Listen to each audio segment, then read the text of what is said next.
for me,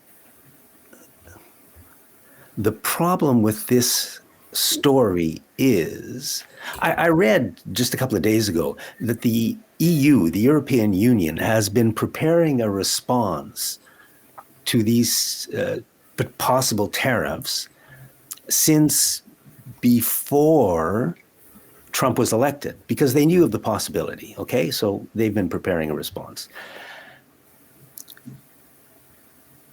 And yet in the United States, tariffs are not controlled by the president. Tariffs are controlled by the US Congress. And I'm just going to show you something about that. If I can find it, here it is. This is from the US Congress, congress.gov.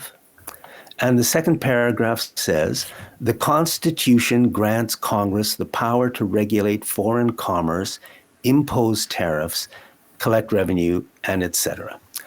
As discussed in this report, Congress has long enacted laws authorizing the president to adjust tariff rates on goods in certain circumstances. So, yes, the Congress can give the president authority to do that, but constitutionally, it is the Congress's authority to control tariffs. So all of this craziness over the last few months that we are told has been brought onto us by President Trump can only happen because the Congress is allowing it.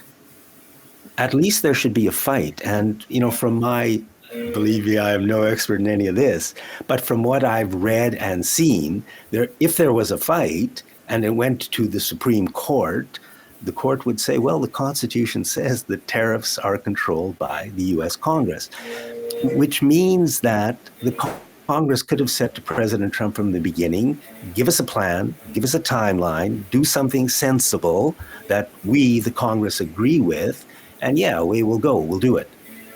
But instead, the media is pretending, and the Congress is pretending, that somehow this is the power of the president. And so we've had all this craziness enacted upon us and upon the entire world.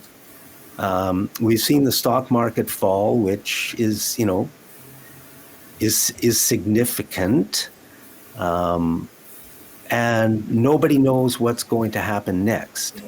So again, if the Congress has allowed this to happen, then it raises the question of why. And it seems to me that what is being done is that the United States is removing itself or being removed from control of the world. And that could be in part because the United States is in many ways a mess, right? And again, I don't think that's the fault of the American people. I think the people who run the United States, the powerful worldwide elites who control everything, I think those people they've bled the American people dry. The United States is $36 trillion in debt. I mean, Canada is $1.2 trillion in debt, and that is not good.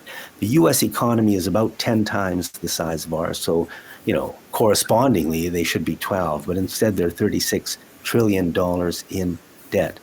They spend more on servicing the debt every year than they do on their military.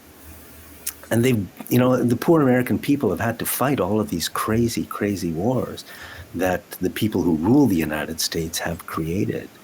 And the United States has been, the people at the bottom have just been taken advantage of. Same here in Canada. And now it looks like, under the guise of President Trump, who was elected because he really promised good things for the American people. I mean, I think a lot of working class American people. And so he's causing worldwide chaos, and we'll see where it goes.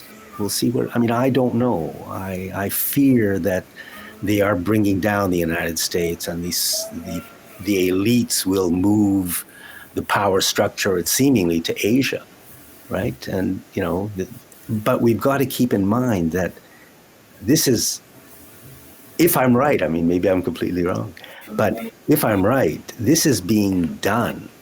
They've indebted the American people, and now they're going to suck them dry, right?